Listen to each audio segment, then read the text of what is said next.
call the member for Noosa. Thank you, Deputy Speaker. As MPs, we seek legislation that makes it better for the people the legislation is intended to serve. The assessment of the Criminal Code, Consent and Mistake of Fact and Other Legislation Amendment Bill 2020 prompted me to ask, does this piece of legislation do anything tangible for the people we serve? I'm basically going to be speaking regarding the amendments to Clause 8, Section 348 of the Criminal Code. Legal Aid Queensland, existing to give legal help to financially disadvantaged people, does not consider these amendments are required, with the criminal law practice of legal aid as well having no issues with how the current provisions operate.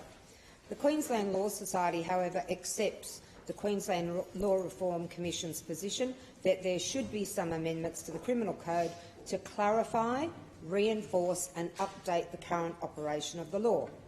Rape and Domestic Violence Services Australia said the bill fails to go beyond a negligible tinkering with the legislation concerning consent and the excuse of mistake of fact in Queensland. Sexual offences continue to be highly underreported throughout Australia, and the rates of conviction for adult sexual offences continue to lag behind rates of conviction for most other serious offences. Many of these reports do not result in prosecution or are withdrawn at some stage in the proceedings. According to QCOS, Queensland, at 27% of cases withdrawn, is the second highest in Australia. Tasmania is the lowest at 9%. Mr Deputy Speaker, given that witnesses at the public hearing stated that the low reporting rates are attributable to the experience of the actual process itself, including multiple court hearings over what can be many years, we have much to do, and the task force, of course, is a welcome addition. Questions were also put to attendees on whether the enactment of this legislation would in any way assist victims of sexual assault or prevent attacks happening. No one could confirm that the bill would achieve either of these two vitally important issues. However, it was pointed out that that was outside the scope of the bill. It should have been the focus.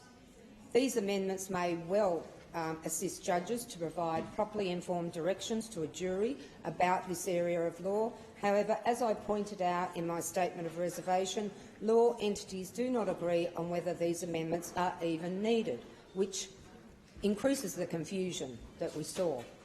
The Queensland Law Reform Commission noted that the community is the ultimate user of a law. An effective communication of legislative rights and obligations is a key component of access to justice. Mr Deputy Speaker, questioning at the public hearing regarding how these changes could be communicated effectively through education, especially with our children, there was no concise answer. However, witnesses responded that translating laws into education is a consistent issue. Of relevance, the example of the Tasmanian affirmative model and the question on notice taken as to its effectiveness.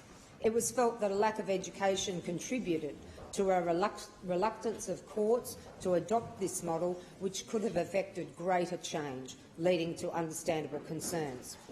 The Minister has said that further consultation with stakeholders in response to submissions will be undertaken as a matter of urgency, and our committee, in its recommendations, has reiterated that this must be undertaken.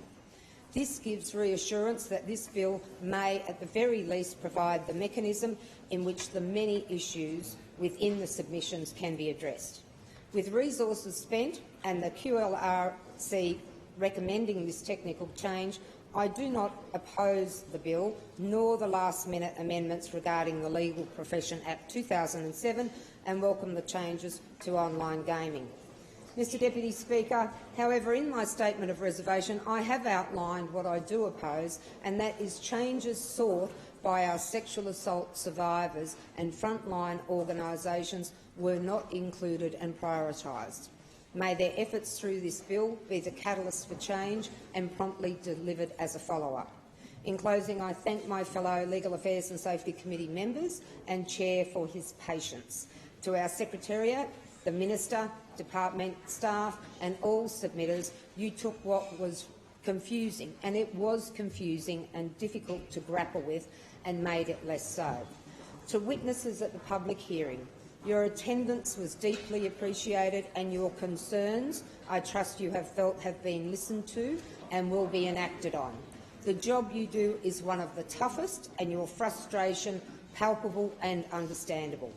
This year is very much about responsibility, accountability and consequences. And as MPs, we have a responsibility to ensure that legislation is in place that makes a difference with tangible, understandable outcomes for you and those you are working so hard for. We can and must do better. Thank you.